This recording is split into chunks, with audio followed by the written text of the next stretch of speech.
할렐루야. 예, 반갑습니다. 우리 옆에 계신 분, 앞뒤로 계신 분, 우리 서로 한번 인사할까요? 잘 오셨습니다 하고 인사하겠습니다. 잘 오셨습니다. 예. 은혜 받읍시다 하고 한 번 더 인사하겠습니다. 은혜 받읍시다. 네, 할렐루야. 아멘. 귀한 시간이잖아요. 너무나도 귀한 시간이에요. 우리가 거저 왔다 거저 돌아가는 심령이 되어서는 안 됩니다. 특별한 시간을 내어서 왔잖아요. 특별한 시간을 내어서 왔고, 또 귀한 시간, 월요일 저녁이면 많이 피곤할 텐데, 여러분들 직장에 갔다가 또 들어오시면서 많이 피곤할 거고, 예, 힘들고 어려움에도 불구하고 이 자리에 함께 왔습니다. 근데 이 자리에 온 것이 또 하나님의 은혜의 시작이에요. 모두가 하나님의 은혜를 온전히 누릴 수 있는 그런 복된 시간이 되기를 소원합니다. 사랑하는 성도 여러분, 여러분들 떡 좋아하시나요? 떡. 예. 떡 좋아하시는 것 같아요. 우리 교회 보니까 뭐 행사만 있으면 떡을 준비하는 거 같더라고요. 뭐 떡을 안 좋아하시는 분들도 있겠지만 떡은 우리 대한민국 사람이라고 한다면 떡은 많이들 다 좋아합니다. 대부분이 떡 싫어하는 사람 없을 거예요. 그래서 보면 우리 한국 사람들의 주식을 살펴보면요, 밥 다음으로 많이 먹는 음식이 바로 떡이다라고 이야기할 정도로 떡은요, 우리와 깊은 연관이 있는 그러한 음식이라고 할 수가 있습니다. 그러다 보니 우리 예전에는요, 이렇게 보면 떡을 구입하려면 떡방앗간을 갔어야 되죠. 그렇죠? 그 가서 뭐 떡을 맞추든지 막 이렇게 해야 돼. 제 어릴 때도 떡을 이렇게 낱개로 사지는 못했던 것 같고, 이렇게 맞추어서 이렇게 했던 것 같다. 그래서 떡은요, 명절에만 이렇게 먹는 음식이다라고 생각 들어질 정도로 그때는 떡이 참 귀했던 것 같다라는 생각들도 많이 듭니다. 그런데요, 조금 전에 말씀드린 것처럼 한국 사람이 밥 다음으로 많이 먹는 게 떡이다라고 할 정도로 떡은요, 우리에게 굉장히 친근해요. 그러다 보니까 오늘날 예전하고는 달라서 오늘날은요, 이 떡이 브랜드화 되었죠. 그래서 각 체인점을 형성해서 많은 떡집들이 이제는 생겨났습니다. 그래서 예전에는 방앗간을 가야지만 살 수 있었는데, 이제는 떡집을 찾아가면 떡을 이제 구할 수가 있다라고 하는 것이죠. 그런데 우리가 가만히 생각해 보면요, 이 맛있는 떡을 만들어서 파는 가게들이 참 여러 가게들이 많은데, 예전에 비해서 참 많은 떡집이 있는데, 그 떡집들을 가만히 살펴보면요, 이 실상 보면 사람들이 찾는 떡집이 있는 반면에 사람들이 찾지 않는 떡집도 있다라고 하는 것입니다. 사랑하는 여러분, 사람들이 찾지 않는 떡집은 그 이유가 뭘까요? 한번 생각해 봤어요. 예, 두 가지 정도로 생각해 볼 수 있을 것 같아요. 제가 한번 생각해 보니까 떡집에 사람이 없는 이유, 사람들이 찾지 않는 이유는요, 첫 번째는 떡집인데도 불구하고 떡이 없어요. 그러면 사람들이 찾을 수가 없다라고 하는 것이죠. 떡집인데 떡이 없어요. 손님들이 배가 고파서 떡을 먹고 싶어서 이 떡집을 찾았는데 그 떡집에 떡이 없다라고 하는 거예요. 그러면 그 떡집을 가게 될까요? 사람들이 안 간다라고 하는 것이죠. 너무 맛있는 집이라서 일찍 떡이 뭐 다 팔렸든지 아니면 떡을 만들지 못했든지 간에 떡이 없다라고 하면 사람들은 거기에 갈 이유가 없다라고 하는 것이죠. 아니, 가더라도 그냥 나오게 되어 있습니다. 이거는 떡만이 적용되는 것이 아니라 모든 음식집들이 다 그런 것 같아요. 예전에 얼마 전에 제가 식사를 하기 위해서 어디 뭐 나가서 분식집 같은 데를 한번 들어갔어요. 들어가는데 그 집 분식집에 밖에 동봉 음식점에 그림을 막 이렇게 사진들을 붙여 놓잖아요. 근데 그 집에 보니까 이 수제 돈가스라고 딱 붙여놨는데 배가 고파서 그런지 참 맛있어 보였어요. 그래서 그 집에 가서 이제 돈가스를 하나 먹어야겠다 싶어서 그 집에 들어갔어요. 그래 들어가서 그냥 뭐 메뉴판 볼 것도 없이 저는 딱 돈가스에 꽂혀 있었기 때문에 들어가자마자 바로 수제 돈가스 주십시오라고 이야기를 했어요. 그런데 들려오는 이야기가 뭐냐면 죄송합니다, 오늘은 돈가스가 안 됩니다 라고 이렇게 이야기하더라고요. 굉장히 섭섭하더라고요. 돈가스 먹고 싶어서 그것만 보고 들어갔는데 돈가스가 안 된다 그러니 그냥 또 바로 나오기도 그렇고 해서 다음 메뉴를 시키려고 고민을 하다가 그러면 그냥 돈가스도 못 먹으니까 그냥 대충 먹어야겠다 싶은 생각에 김밥이 있더라고요. 그래서 참치김밥 주십시오라고 했더니 다시 돌아오는 이 소리가, 죄송합니다, 참치김밥도 재료가 다 소진되어 없습니다 라고 하는 거예요. 그 말 듣는데 그때는 이제 두 번째 그러니까 순간 막 짜증이 막 올라오더라고요. 배가 고프니까 짜증이 올라오면 도대체 이 집은 되는 게 뭡니까? 라고 물어보려다가 괜히 제가 말 잘못했다가 싸움 건가 싶어가지고 말도 못하고, 그런데 또 그렇다고 제가 먹고 싶은 것을 지금 돈을 내고 내가 먹고 싶은 것을 먹는 게 아니라 돈을 내고 그냥 있는 재료로 대충 아무거나 먹고 나오기에는 좀 아깝다는 생각이 들어서 결국은 그 집을 나왔습니다. 나오면서 다음에 오겠습니다 하고 그렇게 하고 인사하고 그냥 나왔던 기억이 납니다. 사랑하는 여러분, 아무리 맛있는 집도요, 음식이 없으면 갈 이유가 없다라고 하는 거죠. 아니, 들어갔다가도 그냥 나오게 된다라고 하는 것이죠. 이거에 바로 떡집도 마찬가지다라고 하는 것이죠. 이게 떡집에 사람이 없는 첫 번째 이유이고요. 떡집에 사람이 없는 두 번째 이유는 뭐냐면, 조금 전에 우리 집사님이 말씀해 주셨는데, 그 떡집에 떡이 있기는 하지만 맛이 없으면 갈까요? 안 갑니다. 맛이 없으면 다시는 안 갑니다. 조금 전에 예를 드렸던 그 음식점을 제가 다시 또 적용해서 다시 또 예를 드리겠습니다. 그래서 제가 그 집에 음식이 없어가 그냥 나왔잖아요. 나오면서 다음에 다시 오겠습니다라고 말씀을 드리면 인사하고 나왔잖아요. 근데 제 머릿속에는 항 남아 있었던 거예요. 그게 배가 고프니까 돈가스 생각이 나며 그 집 한번 먹어봐야겠는데 라는 생각이 들어서 한 일주일인가 2주일인가 있다가 다시 그 집을 찾았어요. 이번에는 돈가스를 먹고 말 거야 그러면서 막 찾아갔어요. 가가지고 들어가자마자 제가 그냥 툭 던지는 말, 아마 그분은 저를 기억도 못 할 것 같은데 저는 사장님을 기억하잖아요. 그래서 사장님을 보면서 웃으면서 굉장히 좀 제 딴에는 또 친근감 있게 이야기를 하면서 이야기를 딱 하면서 오늘은 돈가스 됩니까? 라고 물어봤어요. 그랬더니 당연히 된다라고 하는 거예요. 예 하면서 제가 오늘은 그것을 먹겠다 싶어가지고 시킨 거예요. 시켜가지고 음식이 이제 나올 동안 기대를 했어요. 일단 한 번 실패를 했으니까 두 번째니까 이거는 내가 성공을 했고 맛있겠다라는 생각이 막 기다렸어요. 기다렸다가 음식을 막 튀기는데, 그런데 그 튀기는 집에 이게 연기가 많이 안 나가서 그런지 집안에 기름 냄새가 많이 이렇게 나더라고요. 근데 기분이 묘해요. 되게 맛있어 보여야 되는데, 맛있어야 되는데 하면서 음식이 나왔어요. 그러면서 일단은 김이 모락모락 올라오니까 맛있겠다 싶어서 한 입 크기로 잘라서 입에 딱 넣는 순간 저의 불안한 예감은 어찌 그리 틀리지 않는지, 입에 딱 넣는 순간 어떻게 순간 제가 깜짝 놀라 당황하면서 이것을 뱉어야 되나 말아야 되나 생각이 들었어요. 왜냐하면 이 음식에서 이게 기름에 오래된 기름 냄새 있잖아요. 우리 기름에 뭐 쩐내라고 하나요? 찌든 내라 하나요? 좀 오래된 그런 기름 냄새가 나는 거예요. 그러니까 이걸 먹어야 되나 말아야 되나 싶은 거예요. 왜냐하면 기름에 그런 것이 들어가면 하루 종일 이게 속이 부대낄 수 있잖아요. 근데 아니나 다를까 그것을 제가 또 돈이 아까우니까 다 먹었어요. 먹고 나서 그날 저녁쯤에 계속해서 하루 종일 이 속이 부대꼈던 기억이 납니다. 그러고는요 그 집을 다시는 안 갔어요. 아직도 그 집을 안 갑니다. 사랑하는 여러분, 무슨 말씀인지 알겠죠? 아무리 다른 사람이 맛있다든 그날따라 맛이 없었던 간에 상관없어요. 제가 먹었을 때에 맛이 없으면 그 집에는 찾아가지 않는다라고 하는 것이죠. 사람들의 심리가 그런 거죠. 사람들은요 떡집에 떡이 있어야 함에도 불구하고 떡이 없으면 그 집을 찾지 않아요. 그리고 뿐만 아니라 떡이 맛이 없으면 사람이 찾지 않는다라고 하는 거예요. 이것은요 매우 중요합니다. 매우 중요하니까 여러분 이 부분들 잘 기억하셔야지만 뒤에 말씀과 연결이 되거든요. 그러니 여러분 잘 기억하셔야 됩니다. 아주 중요한, 어떻게 보면 진리와도 같다라는 생각이 들어지더라고요. 사랑하는 여러분, 오늘 우리가 본문을 보니까 오늘 본문에 베들레헴에 흉년이 들었다라고 하면서 오늘 본문은 우리에게 말씀을 합니다. 나오미의 남편인 엘리멜렉은요 먹을 식량이 없게 되자 가족들을 데리고 먹을 것을 찾아서 모압 지방으로 떠났다라고 성경은 말씀을 하고 있죠. 그런데 제가 서두에 예를 들면서 떡집 이야기를 하고 시작을 했잖아요. 왜 제가 떡집 이야기를 하면서 시작을 했냐면 바로 이 베들레헴이라고 하는 이름 때문에 그래요.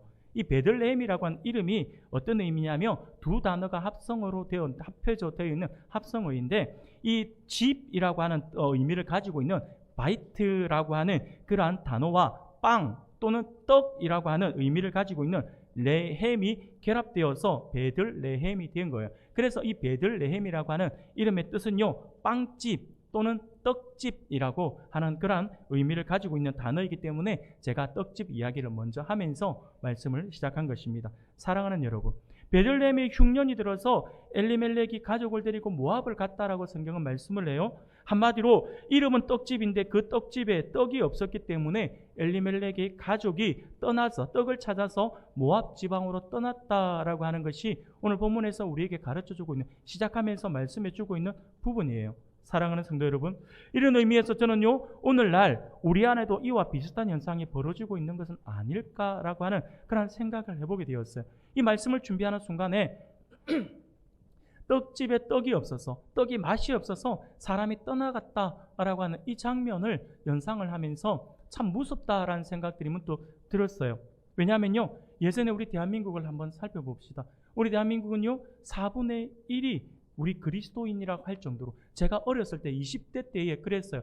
우리나라의 성도의 수가 얼마입니까? 라고 하면 1000만 성도다 라고 이야기할 정도로 1000만 성도를 자랑하던 것이 우리 대한민국 한국 교회였어요. 근데 지금은 어떻습니까? 그 수가 너무나도 줄었어요.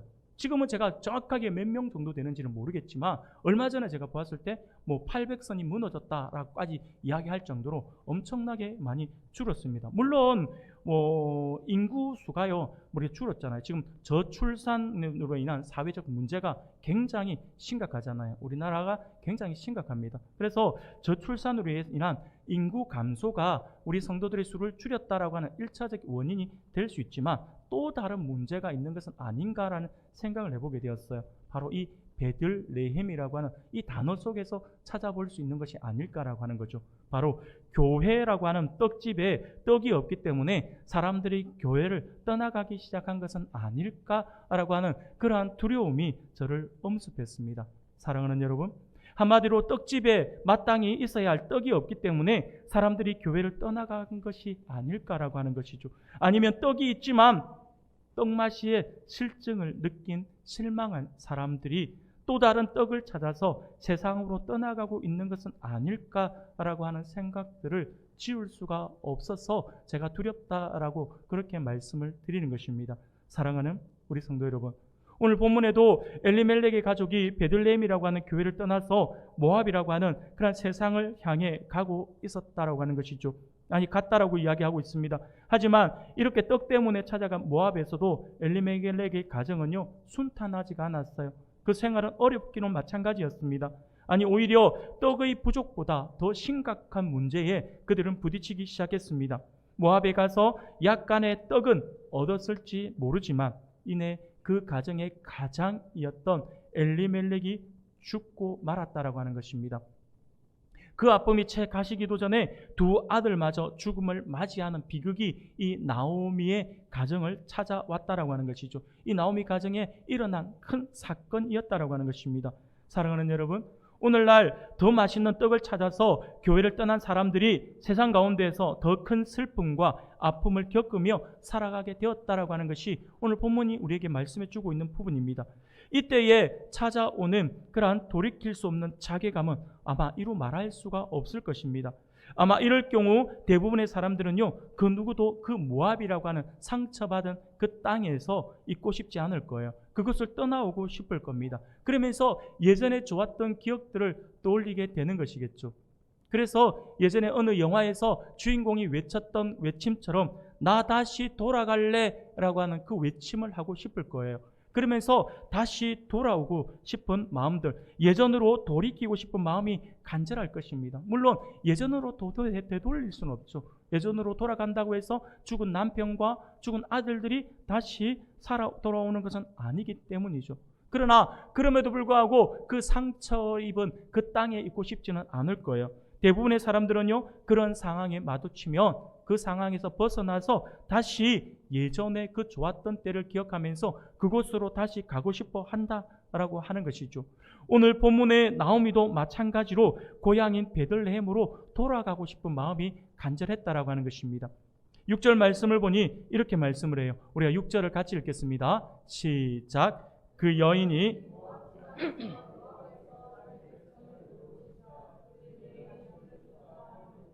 이에 두 며느리와 함께 일어나 모압 지방에서 돌아오려 하여.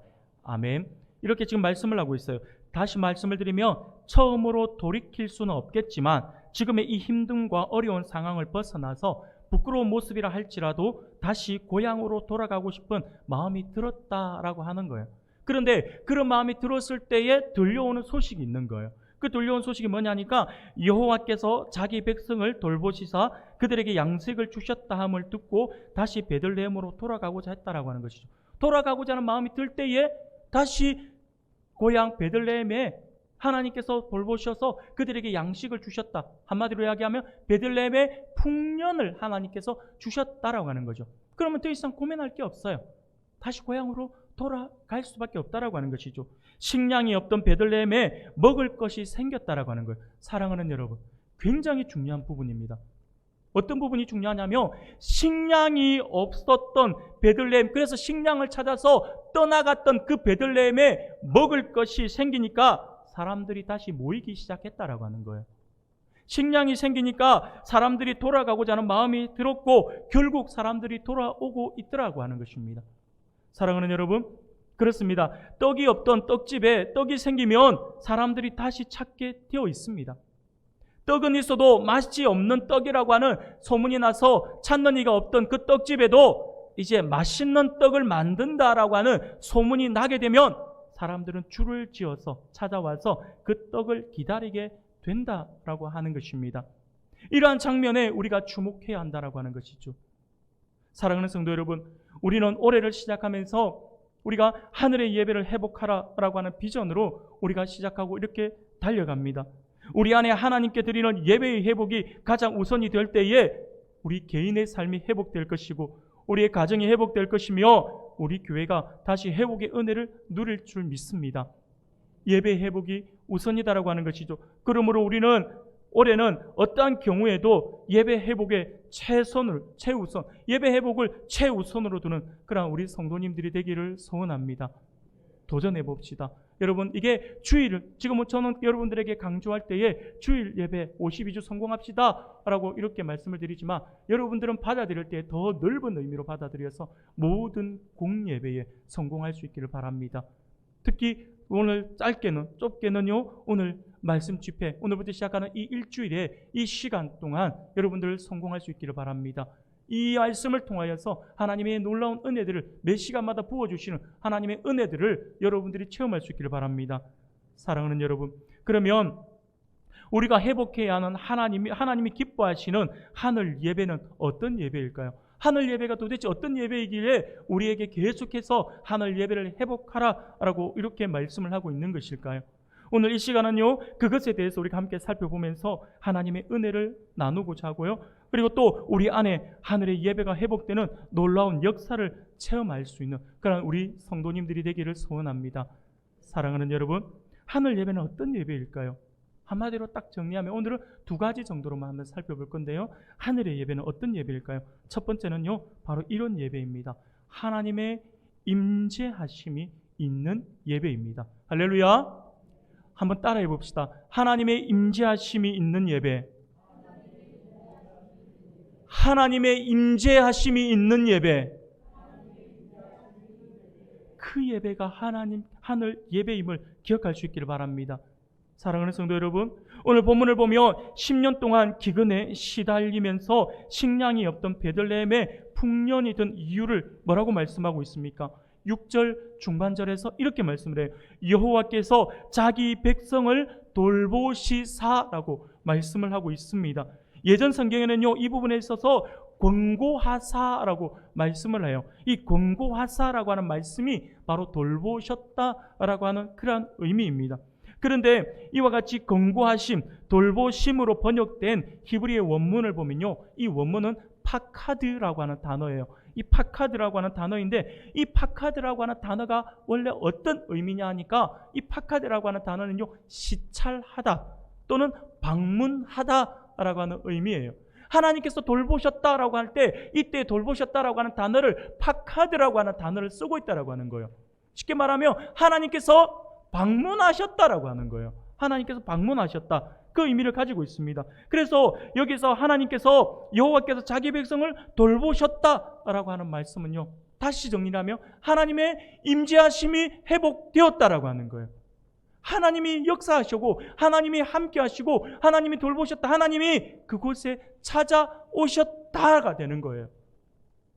그렇습니다. 사랑하는 우리 성도 여러분, 하나님께서 99세가 되도록 자식을 낳지 못하는 그런 사라를 하나님께서 돌보셨다라고 표현을 해요. 그 사라를 돌보시니 어떻게 되었습니까? 아들을 낳았다라고 하는 거예요. 하나님의 임재하심이 있으면 오랜 시간 기근에 메마른 땅이라 할지라도 양식이 생기게 되어 있다라고 하는 거예요. 하나님의 임재하심이 있으면 회복하게 되어 있다라고 하는 것이죠. 하나님의 임재하심이 있으면 죽은 영혼도 난다라고 하는 거예요. 그래서 하나님의 임재하심이 있는 그러한 예배를 우리가 갈망해야 합니다.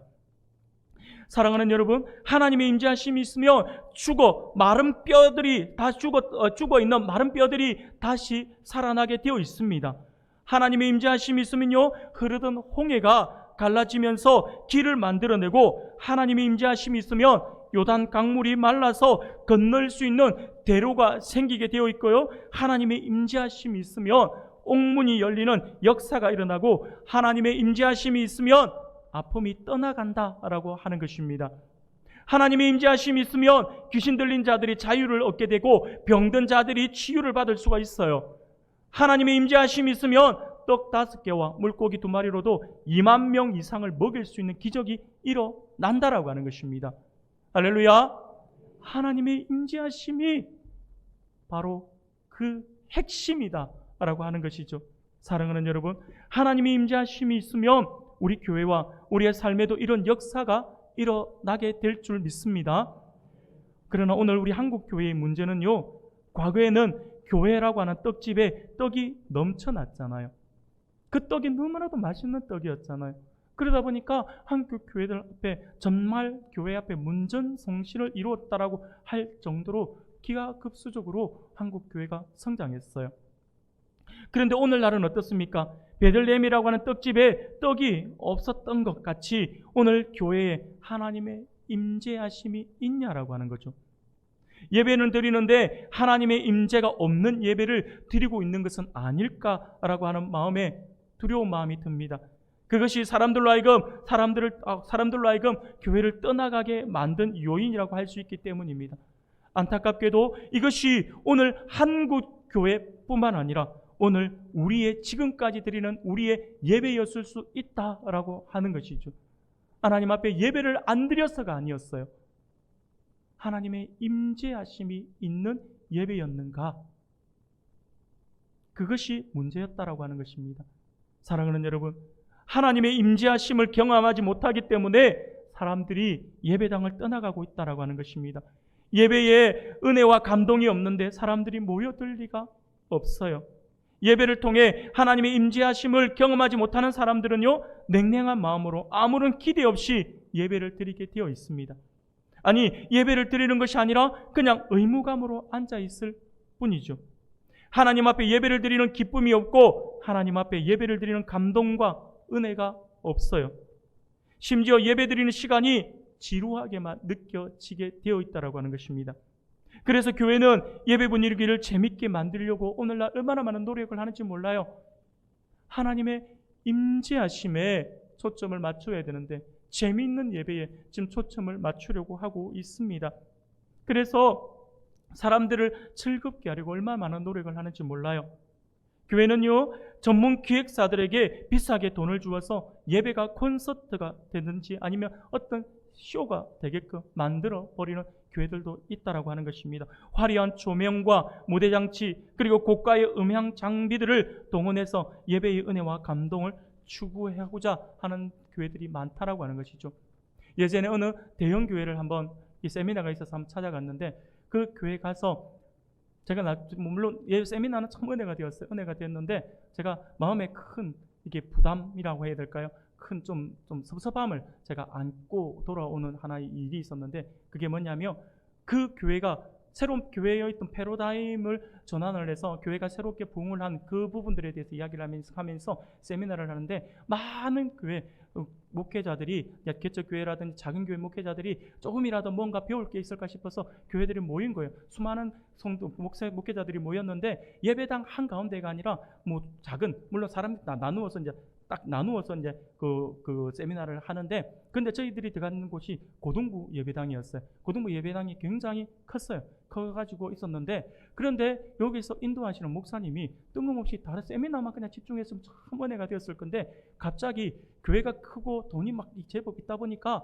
많은 부분에 투자를 하는 거예요. 그러면서 갑자기 여러분 제 소리 잘 들리시죠? 라고 하니까 당연히 저희들은 입장에서는 잘 들립니다 라고 이야기를 하고 아멘 하고 뭐 이렇게 하는데 이거 비싼 겁니다. 뭐 이로부터 시작하는 거예요.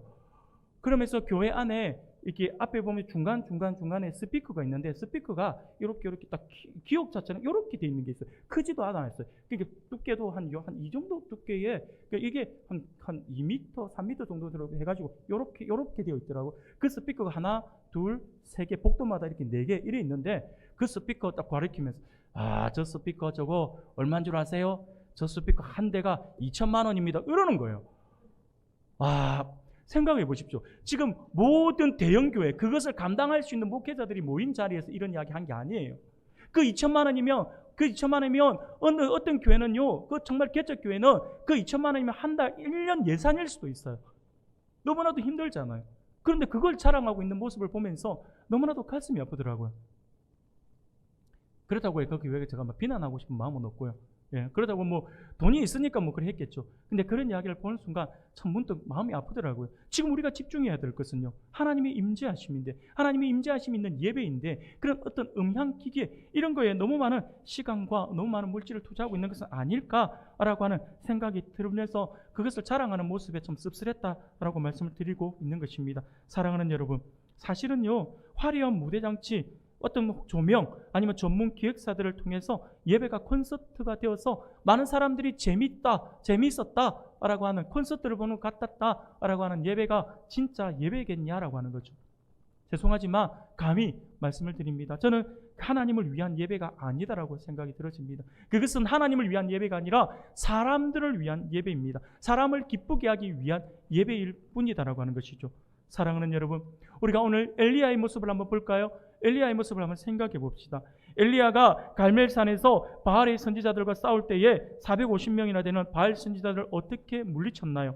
450명의 바알 선지자들이 아침부터 한낮까지 바알의 이름을 불렀지만 바알은 응답하지 않았어요. 바알의 선지자들은 자신들이 만든 제단을 돌면서 춤을 추며 자신들의 의식에 따라서 심지어 칼로 온몸에 상처를 내서 피를 내면서까지 자극적인 춤을 추었습니다. 그러나 그렇게 저녁까지 미친 듯이 날뛰었지만 그들이 믿는 바알은 여전히 응답하지 않았어요. 이제 엘리야의 차례가 되었습니다. 백성들을 허물어진 제단 주위로 모이라고 하고 제단을 고치고 12개의 돌을 모아서 주님께 예배드릴, 그리고 제단을 다시 쌓고 이 제단 주위에 곡식 2가마가 들어갈 정도의 또랑을 팠어요. 그 다음 장작을 쌓고 송아지를 잡아 그 위에 올려놓고 물을 4동이나 가득 채워서 번제물과 장작 위에 그렇게 쏟아 부었어요. 3번이나 그것을 반복했습니다. 얼마나 물을 많이 부었던지 제단 옆에 있던 도랑에 물이 흘러 넘쳐서 도랑에 물이 가득할 정도였다라고 그렇게 말씀을 합니다. 그러고 나서 엘리야가 어떻게 합니까? 그제야 하나님 앞에 기도합니다. 엘리야가 어떻게 기도했나요? 열왕기상 18장 36절 37절 말씀을 보니 이렇게 말씀을 합니다. 아브라함과 이삭과 이스라엘의 하나님 여호와여, 주께서 이스라엘 중에서 하나님이신 것과 내가 주의 종인 것과 내가 주의 말씀대로 이 모든 일을 행한 것을 오늘 알게 하옵소서. 여호와여, 내게 응답하옵소서. 내게 응답하옵소서. 이 백성에게 주 여호와는 하나님이신 것과 주는 그들의 마음을 되돌이키심을 알게 하옵소서라고 이렇게 말씀을 합니다. 엘리야는요, 하나님께 불로 임재하여 백성으로 하여금 주님이 하나님이신 것을 보여서 알게 해달라고 간구했습니다. 이후 어떻게 되었습니까? 38절을 보면 이에 여호와의 불이 내려서 번제물과 나무와 돌과 흙을 태우고 또 도랑의 물을 핥은지라라고 말씀을 합니다. 사랑하는 여러분, 엘리야가 하나님의 임재하심을 위해서 기도한 거예요. 엘리야가 기도가 끝나자마자 바로 하나님께서 응답해 주셨는데 어떻게 응답했습니까? 불로 응답하셨다라고 하는 것입니다. 하나님의 불이 떨어졌어요. 그 불은 제물과 제단과 불과 흙을 모두 태우고 심지어 도랑에 가득했던 물까지 모두 태워서 그 모든 물이 말라버릴 정도였다라고 성경은 말씀을 합니다.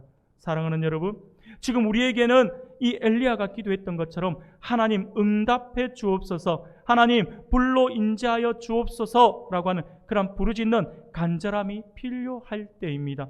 그 간절함이 하늘문을 열게 되고 그 간절함이 하늘로부터 불이 임하게 되는 것입니다.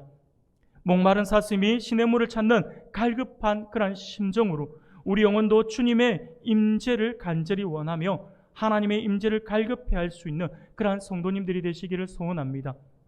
하나님의 임재입니다. 하나님의 임재가 있는 예배, 그 예배를 우리가 사모해야 합니다. 그러면 우리의 예배가 하나님께서 임재하시는 하늘 예배가 될 것이에요. 하늘 예배가 회복되어질 것이고 그 안에서 우리 영혼이 참 회복과 참 안식을 누릴 뿐만 아니라 우리가 회복한 하늘 예배로 회복한 그 예배를 통하여서 수많은 영혼들이 그런 우리 예배 안으로 들어와서 그 영혼들이 함께 쉼을 누리게 될 줄 믿습니다. 우리의 예배의 회복이 그 모든 역사를 일으킨다라고 하는 것이죠. 사랑하는 성도 여러분, 예배를 드리는 우리의 간절한 소망과 기도는요, 하나님을 만나는 것이잖아요. 늘 항상 기도하면서 예배당에 와서 예배하면서 하나님, 오늘도 하나님 만나기를 원합니다 라고 그렇게 기도하지 않습니까? 사랑하는 여러분, 그러므로 우리는요, 이 엘리야의 기도처럼 하나님의 임재하심이 불과 같이 임하기를 위해서 기도해야 합니다. 하나님의 불이 임해서 내 옛 사람을 태우고 내 옛 성품을 태우고 나의 죄성을 모두 태우는 그 역사를 기대하며 간절히 기도해야 한다라고 하는 것입니다. 하나님의 능력의 불이 임해야 우리를 묶고 있는 악한 영들이 떠나가고 성령의 불이 임해야 병든 영혼과 육체가 치유됩니다. 사랑하는 여러분, 우리의 기도 안에 나의 모든 죄악을 태우는 역사를 열망하는 간절함이 있어야지만 하나님의 임재를 경험할 수가 있습니다. 예수님을 먼 발치에서라도 보기를 소원해서 그렇게 나무 위에 올라갔던 삭개오의 그러한 열심이 우리 안에 있어야 한다라고 하는 것입니다. 그래야지만 우리에게 소망이 있어요. 여러분, 하나님의 임재가 있는 예배는요, 우리가 간절히 소망해야 되는 거예요. 간절히 바라야 되는 거예요. 하나님 만나기를 원한다라고 한다면 하나님을 만나고자 하는 간절함이 우리 안에 있어야 한다라고 하는 거예요. 그래야지만 우리가 하나님을 만날 수가 있어요. 하나님을 만나야 소망이 있어요. 우리 인생이 회복이 되고요. 우리의 가정이 회복되고요. 우리 교회가 회복된다라고 하는 것입니다. 사랑하는 성도 여러분, 하나님의 임재를 경험하면 내 삶에 반드시 변화가 일어나게 되어 있어요.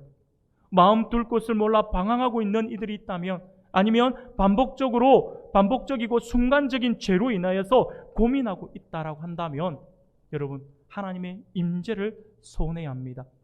하나님의 임재가 있으면요, 우리 안에 있는 그 모든 죄악까지 다 해결됩니다.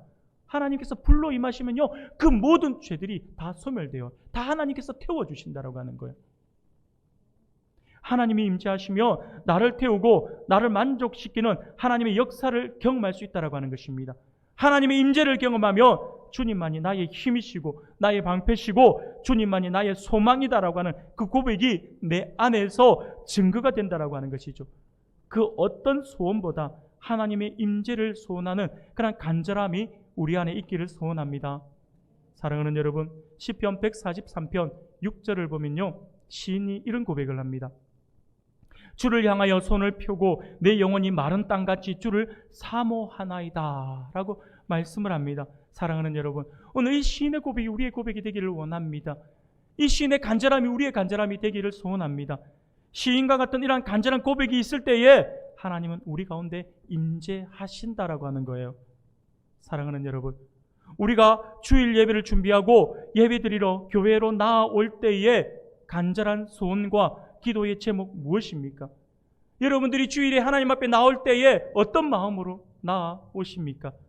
마치 사랑에 빠진 사람이 사랑하는 사람을 만나러 갈 때처럼 설렘과 기대가 여러분 안에 있는지, 우리 안에 있는지, 며칠 동안 물을 먹지 못해서 갈증에 허덕이며 물을 찾아 헤매는 그 심정이 내 안에 있는지, 몇 날을 굶고 배를 움켜쥔 채 먹을 것을 찾으러 다니는 그 간절함이 지금 우리 안에 있는지 돌아보아야 한다라고 하는 것입니다.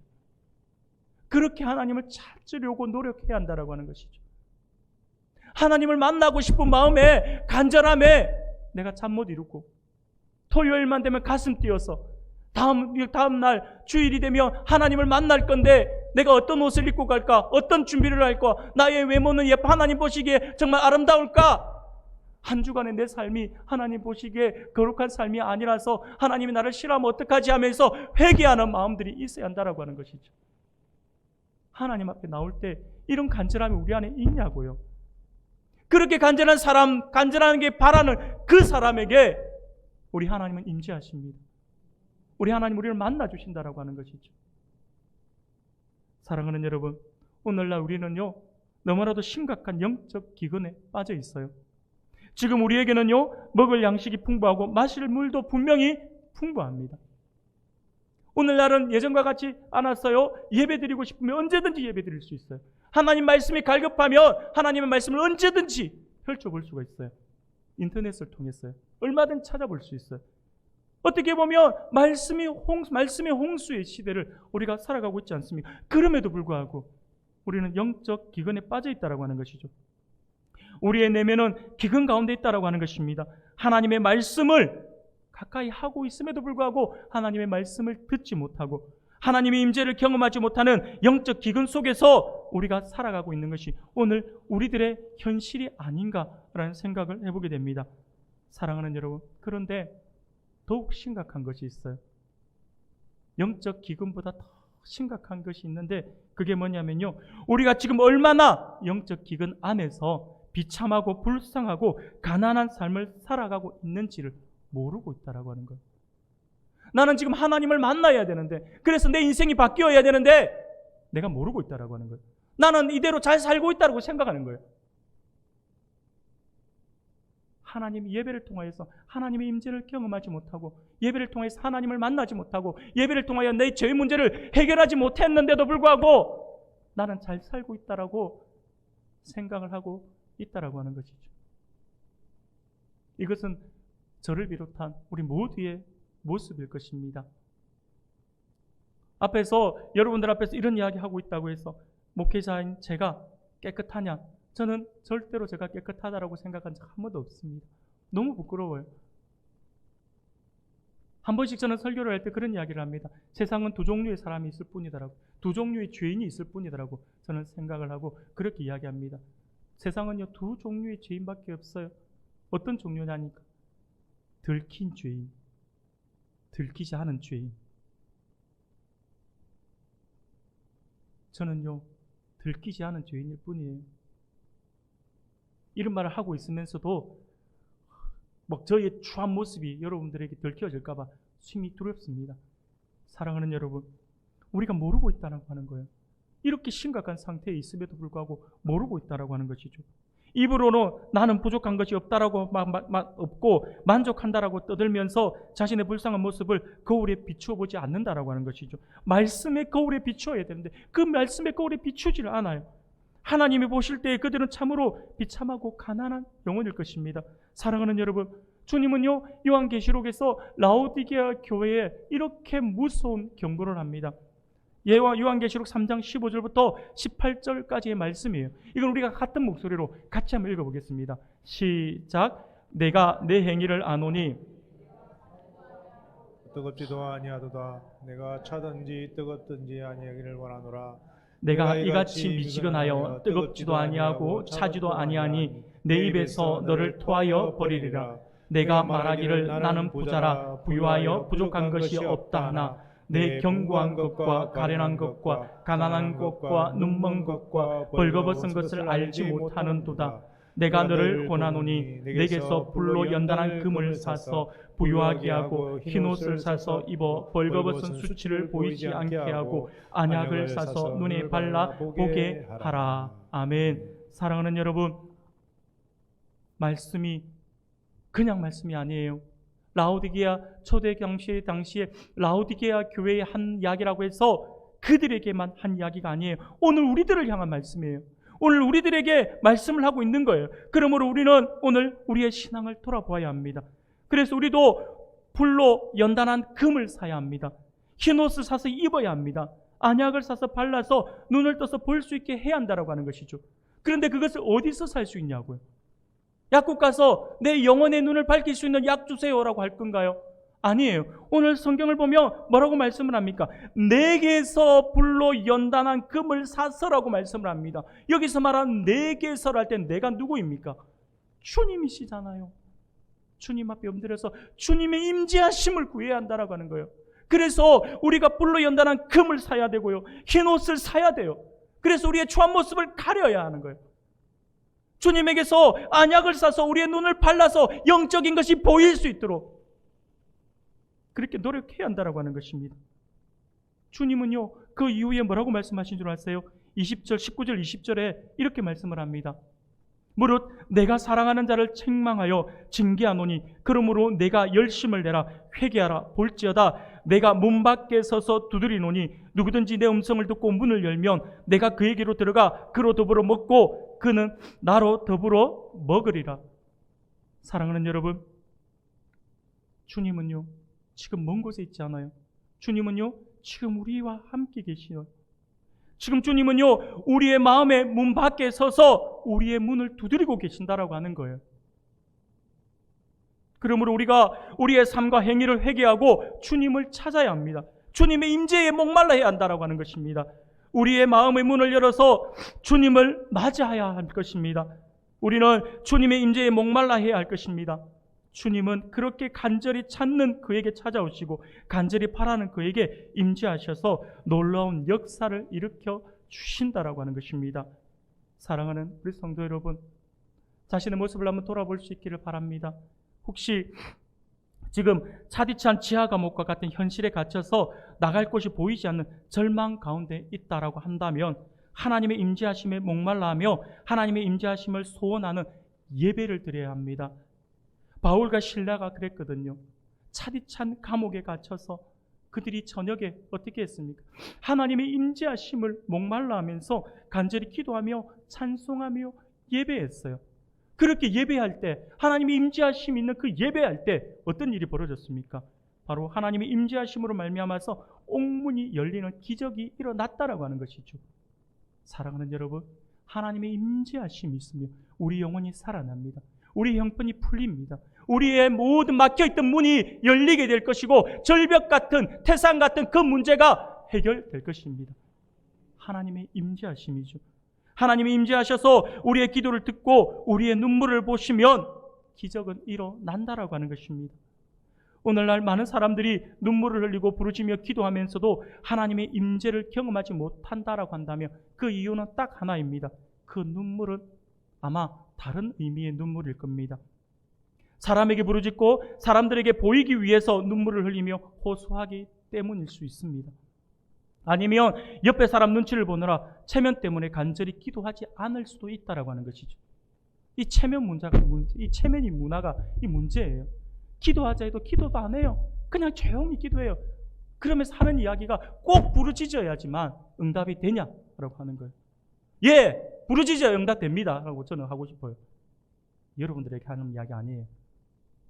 사랑하는 여러분, 우리의 입술을 열어야 돼요. 고백해야 합니다. 간절히 하나님을 찾아야 합니다.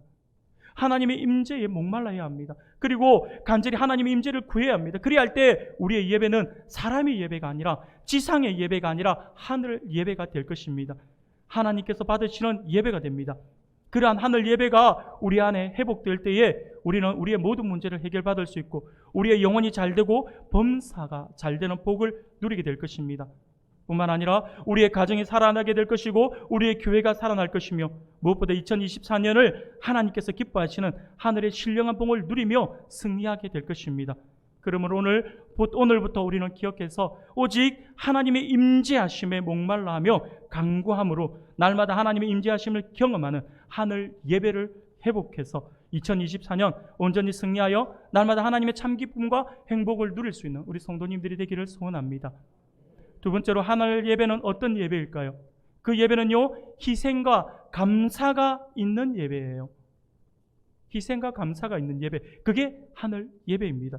사랑하는 여러분, 오늘날 우리의 예배는요, 죄송하지만 희생이 없는 것 같아요. 물론 희생은 전혀 없다고 할 수 없습니다. 몇몇 이들의 희생은 있을 수 있으면 모르지만 대부분의 희생은 없습니다. 한국 교회는 어느 교회든지 마찬가지예요. 어느 교회든지 교회를 가보면 대부분 교회 일꾼이 없다라고 이야기를 많이 해요. 예전에 제가 앞에 있던 교회 성도들이 교회가 한 150명 정도 모이는 한 200명 정도 모이는 교회에서 사역할 때에 그때 뭔가를 하려고 했는데 일꾼이 없어가 참 많이 힘들었어요. 그런데 깜짝 놀랐어요. 수영로 교회 사역자를 만났는데 일꾼이 없다라고 하는 거예요. 아니 말이 되냐고 지금 그 인원이 몇 명인데 하면서 했던 기억이 납니다. 사랑하는 여러분, 왜 제가 이 말씀 드리냐면 한국 교회에 희생이 없다 이 말씀은요, 지금 한국 교회를 이끌어가고 있는 교회들, 한국 교회 모든 교회를 한번 보십시오. 죄송합니다. 모든 교회는 아닌데 대부분의 교회를 한번 보십시오. 교회를 이끌어가고 있는 사람 한 10% 내지 되는 그런 성도들입니다. 그들에 의해서 교회가 이끌어 하나님께서 그들의 헌신과 그들의 희생으로 교회가 겨우 버티고 있다고 하는 것이죠. 사랑하는 여러분, 이런 희생들이 우리가 있냐 없냐를 한번 보셔야 합니다. 진정으로 예배 가운데 주님의 임재하심을 보기를 원한다면 하나님 앞에서 여러분 어떻습니까? 가장 비싼 옥합을 깨뜨리는 그런 희생이 있어야 합니다. 귀하고 값진 향유 옥합을 가지고 와서 예수님의 머리에 부었던 마리아의 희생은 오늘날 우리 교회에서 찾아보기가 어렵다라고 하는 것입니다. 대신에 왜 이렇게 비싼 것을 낭비하느냐고 비난하는 사람들의 목소리만 예배당 안에 가득 찰 뿐입니다. 하나님께 예배드리는 시간을 아까워하고요. 하나님께 예배하는 시간이 조금만 길어져도 시계를 보면서 이렇게 귀한 시간을 이렇게 허비하는 이유가 무엇인가 라고 짜증을 내는 사람들도 보았습니다. 길어진다라고 하면서 짜증을 내고 나가는 사람들도 제가 본 적이 있습니다. 사랑하는 여러분, 심지어 이 시대를 살아가는 수많은 성도들 가운데는요, 그런 성도들 가운데는 자녀들이 예배당에 가지 않고 학원에 가는 것이 어쩔 수 없다라고 생각하는 사람들이 너무나도 많아요. 오히려 그것을 당연하게 생각합니다. 공부하는 시간은 귀하고 예배드리는 시간은 아깝다라고 생각하는 사람들이 너무나도 많다라고 하는 거예요. 예배 중에 시간을 들여다보고 예배가 채 마치기도 전에 예배당을 빠져나가는 사람들도 많이 있습니다. 사랑하는 여러분, 하나님 앞에 드리는 시간과 물질을 그렇게 아까워해서는 안 됩니다. 그렇게 아까워하는데 어떻게 우리가 하나님을 만날 수가 있겠습니까? 하나님 안 만나주시죠. 여러분들도 마찬가지잖아요.